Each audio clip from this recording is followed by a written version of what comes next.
아멘. 잘 읽으셨습니다. 우리 옆에 계신 분에게 반가운 인사하도록 하겠습니다. 잘 오셨습니다. 은혜 충만히 받읍시다.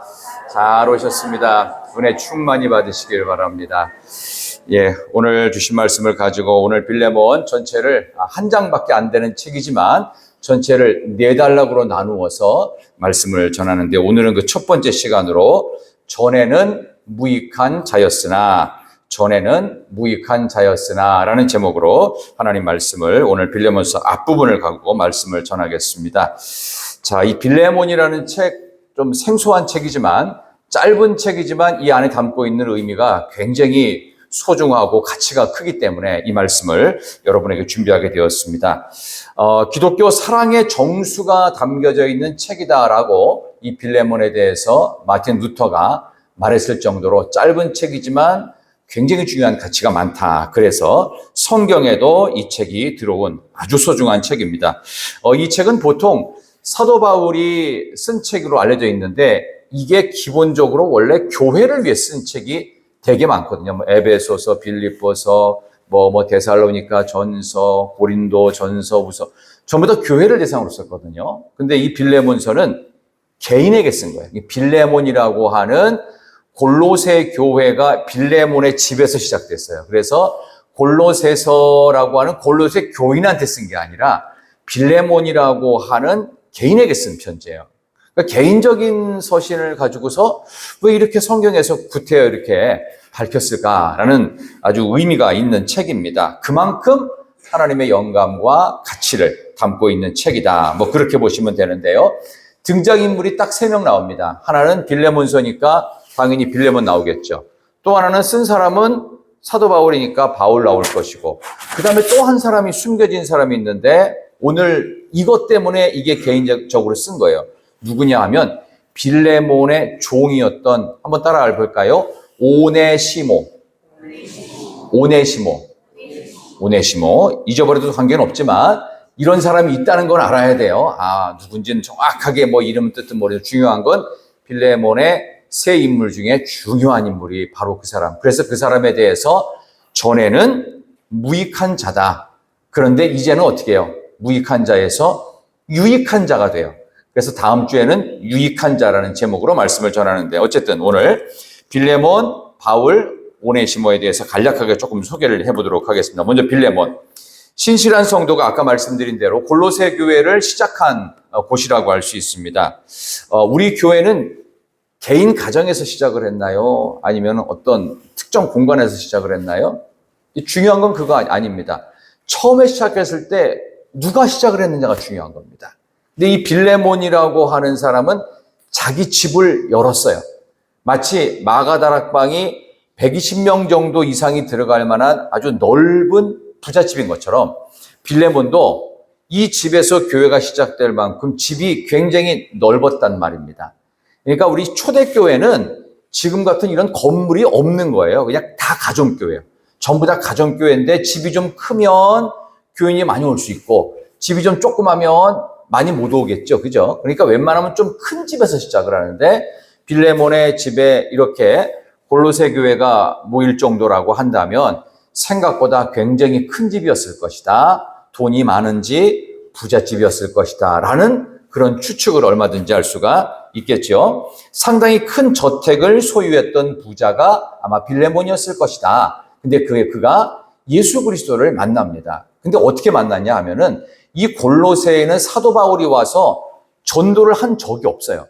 근데 골로새 교회가 빌레몬의 집에 세워진단 말이죠. 어떻게 세워졌을까요? 그냥 가만히 있으니까 하나님께서 하늘에서부터 계시가 떨어져가지고 빌레몬아, 너의 집에 골로새 교회를 세우거라, 이렇게 했을까요? 그렇지 않습니다. 에베소라고 하는 동네가 골로새라는 지역 옆에 동네입니다. 근데 이 에베소 지역에 사도 바울이 와서 약 3년에 걸쳐서 복음을 전하고 있다는 얘기를 빌레몬이 들은 거예요.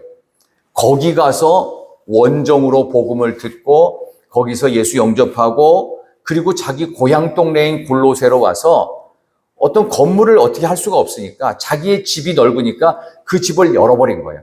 그래서 빌레몬의 집에서 드디어 골로새 교회가 시작됐다. 이렇게 보시면 딱 맞을 겁니다. 그 정도로 아쉬울 것이 없는 부잣집이었던 이 빌레몬의 집에 이렇게 하나님께서 골로새 교회를 여시는데, 참 이 사람은 돈도 많고 신앙도 좋습니다. 보통 일반적으로 보면은 세상적으로 잘 나가면 신앙이 조금 떨어지든지, 아니면은 좀 신앙적으로 아주 뛰어나면은 조금 생활이 어렵든지, 이게 보통 좀 평균적이고, 그런데 이 빌레몬은 이게 다 되는 거예요. 여러분도 세상적으로나 영적으로나 풍요롭기를 진심으로 축원합니다. 최고의 축복은 뭐냐면 빌레몬 같은 축복이 있을지어다. 이게 최고 축복이에요. 영적으로나 물질적으로 다 풍성한 거예요. 옆에 계신 분에게 한번 이런 인사 한번 해볼까요? 빌레몬 같은 축복을 받으세요. 인사합시다. 빌레몬 같은 축복을 받으세요. 세상적으로나 영적으로나 다 괜찮은 거예요. 근데 다 괜찮을까요? 아닙니다. 이게 다 괜찮으면 반드시 하나님이 뭔가를 거두어 가시는 아주 묘한 섭리가 있어요. 일부러 그러시는 것 같아요. 근데 그 집에 몸종이었던, 아까 말했던 네 글자 주인공 오네시모가 이 부잣집 빌레몬의 집에 이토록 많은 것이 있음을 너무나도 부러워하고 시기한 나머지 몰래 부잣집 자기 주인 빌레몬의 재산을 어느 정도 갈취를 해가지고 몰래 돈을 빼돌려서 당시 최고로 화려하고 붐비는 도시였던 로마의 심장부로 도망을 가게 됩니다. 그러니까 이 빌레몬은 믿고 맡겼던 오네시모 종을 통해서 뒤통수를 맞은 거죠. 생각보다 많이 훔쳐갑니다. 그렇지만 남은 돈도 있어요. 근데 괘씸하기 짝이 없겠죠. 그러니까 오네시모 이런 놈 걸렸다면 그냥 안 두는 겁니다. 당시 고대 사회 때 이렇게 종놈이 주인집에 뭔가를 훔쳐가지고서 도망갔다, 이게 걸리면요, 사형 내지는 당시의 최고의 극형인 종들이나 이방인에게 가해지는 십자가형이 처해집니다. 걸렸다 하면 그냥 끝장나는 거예요. 그러니까 되도록이면은 사람이 많은 동네, 당시 최고로 사람이 많았던 로마로 도망을 갑니다. 로마가 얼마나 큰 동네였냐면 그 당시에 그 대로마 제국의 영토는 아시아와 유럽과 아프리카를 관통하는 지중해 연안에 있는 모든 지역들이 다 로마 영토였습니다. 대로마 제국의 당시에 그 1세기 때 그 인구 통계를 요세푸스가 분석해 보니까 약 1억 2천만 정도. 그러니까 한 나라도 1억 2천만이면 엄청 커요. 그러니까 지금 일본 정도 인구인데 이게 고대 사회란 말이죠. 평균 수명이 길지도 않아요. 근데 1억 2천만이다? 영토는 어마어마하죠. 아프리카의 일부 지역과, 그러니까 괜찮은 지역을 다 로마가 갖고 있는 거예요. 근데 그 중에서 로마라고 하는 도시 자체가 150만 정도가 됩니다. 우리나라에서 150만 되는 도시가 어디쯤 되죠? 이제 대구는 그보다 훨씬 많죠. 인구가, 그죠? 한 240~50만 되잖아요. 서울, 그 다음에 부산, 다음에 세 번째가 저기 인천 올라갔다가 네 번째가 대구고, 그 다음에 다섯 번째가 150만 조금 더 되는 동네가 대전입니다. 그러니까 대전도 사람이 많이 살거든요. 그 정도로 로마의 고대 사회 인구가 많았던 거예요. 그러니까 바글바글했던 거예요. 바글바글해요. 그러니까 집이 어디에 있는지, 누가 어디 사는지도 사실은 잘 모르는, 그토록 사람들이 꽉꽉 들어차 있는 로마로 오네시모가 신분을 숨긴 채 돈을 많이 갖고 숨어듭니다. 그런 이야기예요. 바로 그것 속에서 오늘 이 빌레몬서가 쓰여졌다, 이렇게 보시면 되겠습니다. 이 성경상의 굉장한 그 미스테리 중에 하나가 뭐냐 하면, 근데 이 오네시모가 말이죠, 사도 바울을 로마에서 만납니다. 그래서 복음을 들어요. 어떻게 만났을까요? 수소문을 해서 만나지 않았어요. 왜? 본인은 신분을 숨기고 본인이 어디에서 왔는지를 아무도 모르게 해야 되는데 이상하게 사도 바울을 오네시모가 만났다는 이야기가 성경에 나옵니다. 어떻게 만났을까? 이게 굉장한 신비고 미스테리이기도 합니다. 처음에 그가 150만이나 되는 세계 최강의 도시였던 로마로 많은 돈을 갖고 숨어들었을 때는 얼마나 좋았을까요? 누가 나에 대해서 묻지만 않으면 나는 내가 갖고 있는 이 훔쳐온 돈을 갖고 마음껏 쓰고 행복하게 살고 평생 떵떵거릴 수 있겠다라고 기분이 좋았을 것입니다. 그러나 돈만 갖고 자기의 모든 것을 거짓말로 숨긴 채 살아가는 인생은요, 그 돈이 떨어지는 순간부터 모든 꿈이 사라집니다. 모든 미래에 대한 그림이 한순간에 무너지기 시작합니다. 그러다가 이제 거의 다 사라졌을 무렵에 그가 드디어 사도 바울을 만나는 아주 기묘한 미팅의 시간이 주어졌다. 예, 그렇게 보시면 딱 맞을 것 같습니다. 사도 바울은 그 사도행전 28장에 보면은 로마의 셋집에 2년 동안 거기에 가택연금 상태로 갇혀 있었다고 성경은 기록합니다. 오늘 본문 1절 잠깐 보세요. 저기 그렇게 나옵니다. 다시 한번 보겠습니다. 빌레몬서 1장 1절 한번 다 같이 1절 비춰주시고 한번 같이 읽습니다. 시작.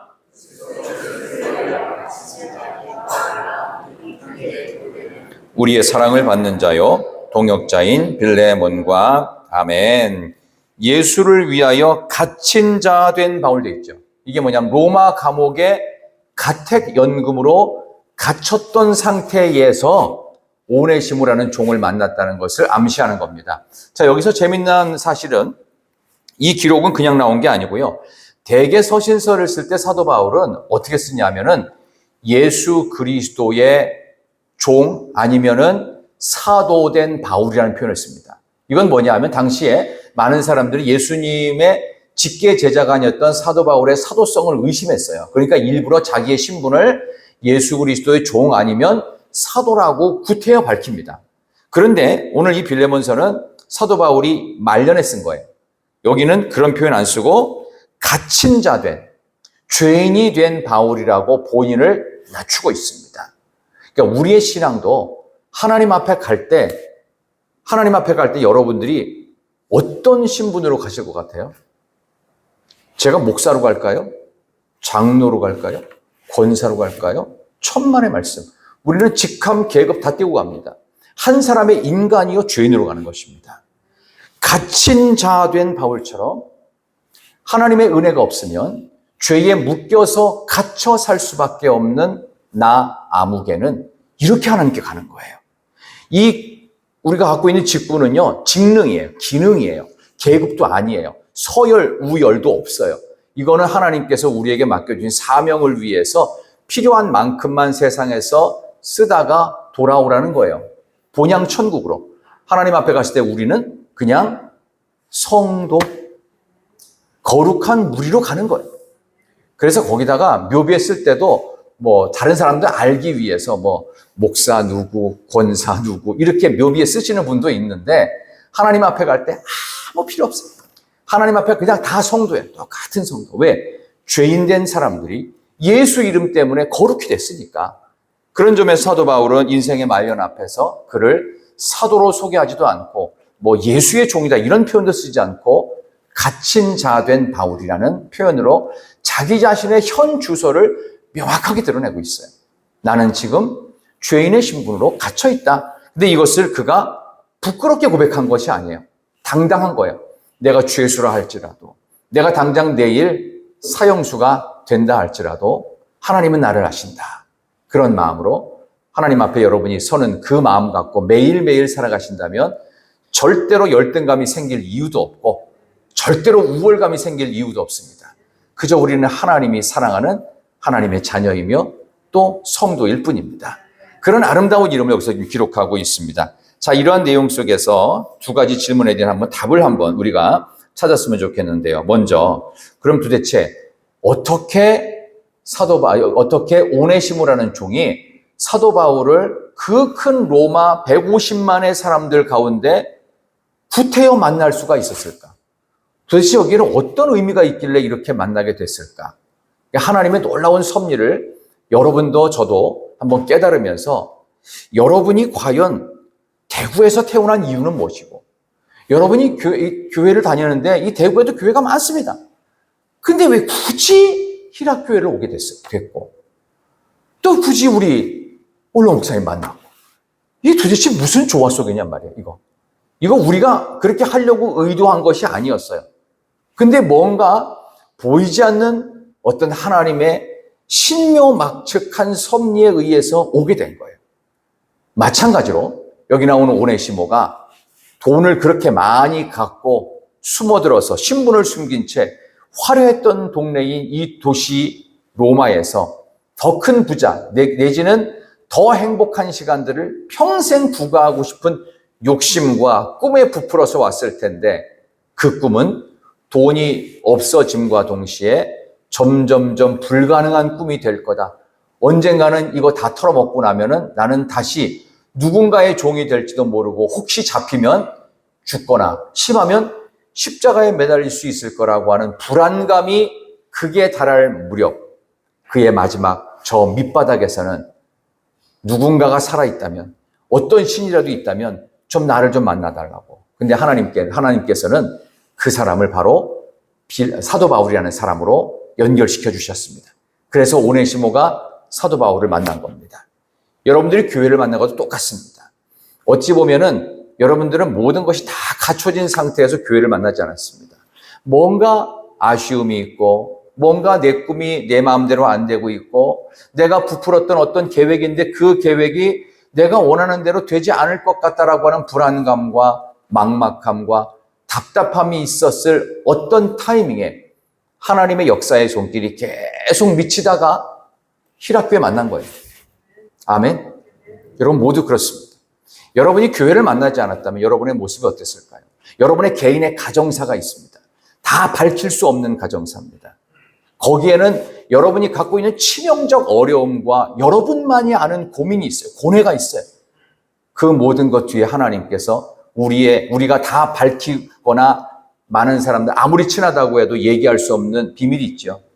그걸 하나님은 많이 아세요. 아니 완벽하게 아세요. 우리 입술로 고백하지 않아도 그 내면까지 다 아시는 하나님께서 아시고 일부러 히라크에 보내신 줄 믿습니다. 골로새 교회를 만나게 하신 하나님께서 오네시모가 이제 진짜 골로새 교회 교인이 되게 하시기 위해서 사도 바울을 통해서 전에는 무익했어요. 근데 이제는 예수 그리스도의 은혜로 유익한 자가 되도록 그래서 그를 사도 바울이 로마 감옥에서 예수를 믿게 한 이후에 그가 전에는 무익했다. 그러나 이제는 유익하다. 그 전까지는 너 빌레몬이 나를 도와줬지. 하지만 이제는 너는 돈을 보내지만 이 너의 종이었던 얘가 도망친 거라고 내가 알고 있는데 너 화내지 마라. 얘가 나를 위해서 몸으로 뛰고 있다. 너보다 가장 가까운 거리에서 나의 모든 것을 책임져 주고 있다 하면서 이 오네시모에 대해서 변호를 해주는 내용이 오늘 성경에 나옵니다. 한번 잠깐 볼까요? 오늘 9절부터 보겠습니다. 9절부터 12절까지 오네시모를 적극 변호하는 사도 바울의 이야기가 나옵니다. 자, 1장 9절, 빌레몬서 1장 9절에서 12절, 도리어 시작.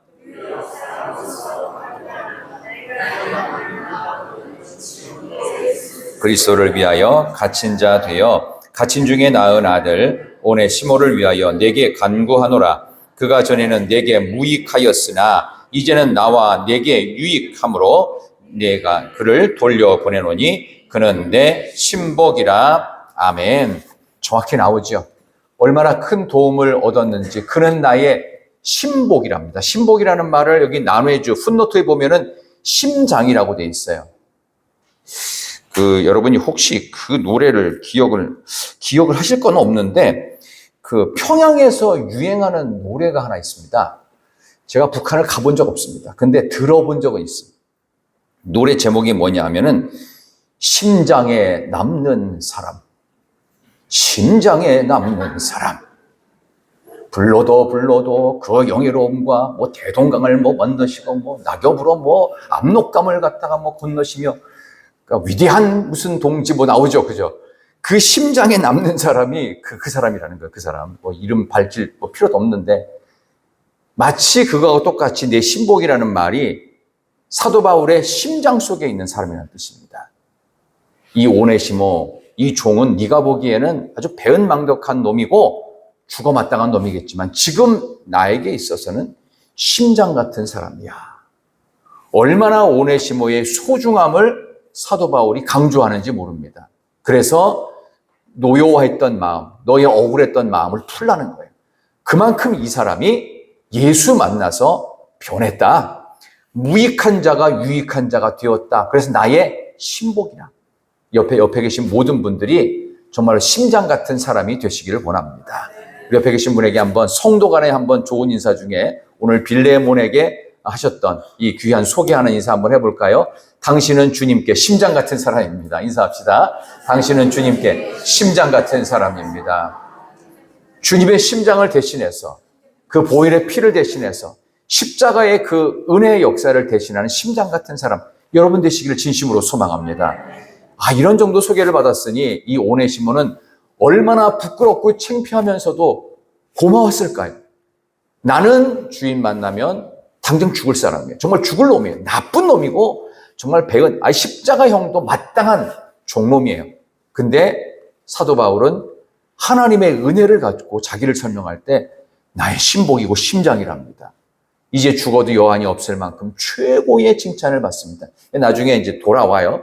또 하나, 그러면 왜 굳이 사도 바울은 돌아가면 죽을 게 뻔한데, 그리고 이상하게 연금 생활을 하면서 가택 연금을 당하면서 만났던 이 오네시모에 대해서 뭘 얼마나 알았다고 그 사람을 만나서 굳이 돌려보내려고 했을까요? 뭐 이런 얘기 안 하고 그냥 사도 바울이 그냥 본인이 필요한 만큼만 이 오네시모 잘 이용하고 그냥 모른 척하고 있어도 될 텐데 왜 굳이 그를 자기의 원래 주인이었던 빌레몬이 사는 골로새를 로마로부터 한참 멀거든요.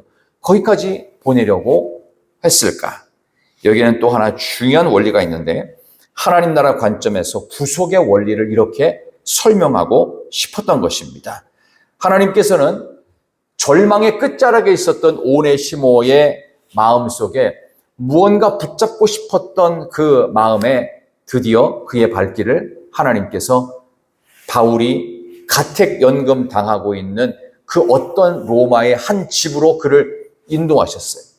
하나님의 섭리가 기가 막히죠. 거기 인도하셔서 하나님께서 스스로 찾게 하시는 은혜가 있어요. 예를 들면 우리가 어디가 좀 몸이 아파요. 그러면은 병원을 찾지 않습니까? 나하고 잘 맞는 의사를 찾고요. 나한테 좋은 약을 소개해 줄 만한 그런 것도 찾습니다. 그렇죠? 그래서 나한테 잘 맞는 데가 있어요. 그럼 거기 가서 내가 회복도 되고 건강 유지를 그래도 나름대로 할 수가 있어요. 작은 질병 하나도 그런데 우리의 영혼의 문제이고 우리의 영원한 천국의 문제이겠습니까? 그런 점에서 여러분들과 저는 좋은 교회를 만나요. 좋은 목회자도 만나야 되길 뿐만 아니라 목회자도 좋은 교회를 만나야 돼요. 그런 점에서 여러분들은 세계 최고의 교회를 만난 줄 믿습니다. 아멘이 약간 웃으면서 알아요가 아니라 알면 나가서 증거하셔야 돼요. 저는요 요즘에 진짜 좋은 교회 다니고 있어요. 와보면 깜짝 놀랍니다. 이런 얘기를 해야 돼요. 근데 와보니까 별거 없던데 아니라고. 아멘 하는 거 보라고 막 은혜가 있다고 하면서 이렇게 해서 정말 여러분 침이 마르도록 칭찬해야 돼요. 이게 우리가 예수 잘 믿고 있다는 증거입니다. 근데 은혜 받은 사람은 이게 돼요. 근데 은혜가 아직 조금 부족한 분들은 조금 더 하셔야 돼요. 그래서 은혜는 차고 넘치는 거예요. 넘친다는 말은 여기에 가득 찬다는 뜻이 아닙니다. 계속 넘치는 거예요. 계속 진행형. 이게 충만이에요. 충만하다는 것은 딱 채워져가지고 분량만큼이 아니라 넘쳐가지고 흘러서 당연히 옆 사람들한테 가서 막 이게 나오는 거예요. 이게 나오는 거예요. 여러분들 자식이 이번에 그 수능고사 해가지고 거의 만점에서 한 두세 개 틀렸어요. 무조건 서울대 간다고 해보세요. 그러면 어디 가서 또 얘기 안 하고 조용히 나만 알고 있어야지 라고 하는 이상한 부모 없어요. 정상적인 부모면요 일부러 전화를 밤늦게도 해.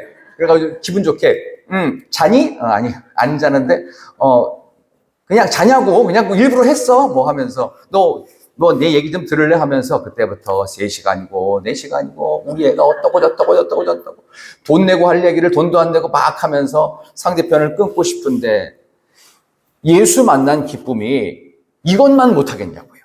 근데 여기 나오는 사도 바울이 오네시모를 이토록 잘하고 있어요. 그는 나의 신복이라. 와, 얼마나 기뻤으면 그랬을까요? 어떻게 보면 오네시모가 그만큼 잘했다기보다도 이 사람이 얼마나 엉망이고 정말 무익한 존재였는데 도움이라고는 1도 안 되는 그야말로 폐기 처분되어야 될 인생이었는데 얘가 예수 믿고 나서 어떻게 내가 필요한 것들을 이렇게 채워주다니 하나님이 일부러 나에게 복을 주시려고 작정하다시피 오네시모라는 무익한 종을 예수 믿게 하셔서 유익한 자로 바꾸셨군요. 그래서 칭찬을 하고 있는 거예요. 그래서 하나님께서 모든 것이 합력하여 선을 이루게 하시려고 때로는 죽음의 사지로 몰아넣는 과정도 하나님께서 우리에게 마침내 복을 주시려는 섭리인 줄로 믿습니다. 여러분 기억하십시다. 우리가 다니고 있는 교회는 이 세상 가운데에서 최고의 교회인 줄 믿습니다. 여러분의 부모님이 여러분한테는 최고의 부모예요. 여러분의 동생이 여러분한테 그 이상 없는 동생이에요. 아멘이 점점 작아지면서 왼수 같이 느끼는 그 사람 통해서 내가 아주 괜찮아지는 거예요. 그 사람이 있기 때문에 내가 요만큼 수준도 유지한다니까요. 나를 괴롭히는 누군가가 있기 때문에 가시 같은 이웃 누가 있어서 내가 너무 괜찮아져요. 그래서 어떻게 해요? 무익한 자가 유익한 자가 되는 거예요. 하나님은 오네시모의 모습을 누구의 모습으로 환원하기를 원하실까요? 우리가 오네시모예요. 예수 알기 전에는요, 쓸데없는 인생이에요. 지 욕심만 채우는 인생, 배은망덕하게 주인의 그 사랑과 호의를 거절하고 많은 돈을 뒷돈으로 그냥 훔쳐갖고 화려한 도시에서 직군 펼쳐보겠다고 나갔다가 결국은 망해갖고 돈이 잃어버릴 무렵 다시금 돌아올 걸 뻔히 하는 그런 어리석은 인생의 대표인 오네시모는 어찌 보면 우리의 모습일지도 모릅니다. 근데 그런 그를 예수를 알게 하셔서 하나님 앞에 심장 같은 신복으로 저와 여러분을 삼으신 줄 믿습니다. 기적 중에 최고의 기적은 바로 우리가 예수를 믿었다는 것입니다. 오네시모가 복음을 만났고 예수를 믿었기에 그는 사도 바울에게 신복이 되었습니다. 하나님 나라의 심장 같은 사람이 되었습니다. 예수님께 심장 같은 사람 바로 여러분 되시기를 진심으로 소망합니다. 전에는 분명히 무익했습니다. 그러나 이제는 그리스도 예수 안에서 유익한 자가 되기 위해서 오늘 이렇게 귀한 교회, 희락교회 여러분들을 보내주시고 그 희락교회 같은 신앙의 공동체를 통해서 여러분의 삶의 모든 것들을 하나님이 새롭게 하실 줄로 믿습니다. 이것을 어디서 만났느냐? 여기 나오는 갇힌 자 된 바울, 이게 로마의 셋집입니다. 이 셋집이라는 말은 렌탈 하우스입니다. 그러니까 빌린 무슨 전셋집인지 뭔지 어쨌든 빌린 집이에요. 근데 그 집을 실제로 헬라어를 번역해 보니까 이 집이 겨자씨라고 되어 있어요. 겨자씨. 겨자씨 같은 곳이라고 얘기합니다. 그러니까 이곳은 하나님께서 그곳을 오늘 제가 새벽 설교에도 그 말씀 드렸는데 희미한 믿음에서 겨자씨 믿음으로 우리를 바꾸십니다. 우리가 이곳에 왔다 갔다 하는 것 자체가 엄청나게 은혜로운 일입니다. 그래서 권사를 어떻게 하는 거냐면요. 그냥 교회를 계속 왔다 갔다 하세요. 왔다 갔다 계속 하시고 교회에서 시키는 거 그냥 계속 하세요. 그러다가 권사되고 장로되고 그렇게 하는 거예요. 이거라도 안 하면요. 어떻게 보면 당연한 것 같고 그냥 형식에 그냥 매인 것 같지만 이것 때문에 우리가 이만큼 괜찮아졌다. 하나님께서는 우리가 일상적이고 맨날 똑같은 반복하는 그런 똑같은 일들도 가장 귀하고 가치 있게 여기실 줄 믿습니다. 이 오네시모가 딱 한 번 사도 바울 만나서 변했을까요? 사람은 그렇게 변하지 않습니다. 여러 차례 만나고 또 만나면서 여전히 오네시모의 형편은 점점점 돈만 없어질 뿐 그의 꿈은 더 사라지고 더 깨지고 더 없어지고 이제는 아무것도 없을 것 같다. 이젠 다시 거지꼴이 됐다. 어디 가서 종을 하면 좋을 텐데 도망친 종이라는 낙인 지키면 나는 죽을지도 모른다라고 하는 목숨이 결각에 달렸을 때 결국 그도 역시 주님 앞에 백기투항합니다. 그래서 예수를 극적으로 만나고 예수 아니면 살 수 없는 인생으로 그는 천국의 신복이 됩니다. 그래서 사도 바울을 돕습니다. 보이지 않는 하나님 대신에 보이는 사도 바울의 이 어려운 감옥 생활을 옆에서 돕고자 하는 자로 그는 탈바꿈하며 나를 그동안 선대했던 예전의 그 주인 빌레몬이 생각납니다. 근데 그 빌레몬과 사도 바울 선생님이 아는 사이였어요. 그랬기 때문에 더욱더 본인의 이야기를 안 할 수가 없었고 어찌 보면 사도 바울도 그 이야기를 하나님의 계시로부터 알고 있었을지도 모릅니다. 그런 보이지 않는 과정을 통해서 그는 나의 신복이 되었다. 너 이 종을 받아주어야 된다. 그 다음의 이야기는 다음 주 금요일에 여러분께 해드리도록 그렇게 하겠습니다. 한 가지만 기억하십시다. 하나님께서 오늘 여러분들을 오네시모와 같은 자리, 무익한 자의 자리에서 예수 그리스도를 알게 하셔서 그곳을 탈출하게 하십니다. 그리고 유익한 자로, 하나님께 신복 같은 자로 여러분을 부르시고 계신 줄로 믿습니다. 자, 우리 귀한 찬양하시면서 오늘 기도의 자리에 다시 한번 나아가기를 소망합니다. 성령이여 우리 찬송 부를 때 우리 찬송가 귀한 찬양을 부르시며 주님의 성령 지금 이곳에 연이어서 같이 부르겠습니다.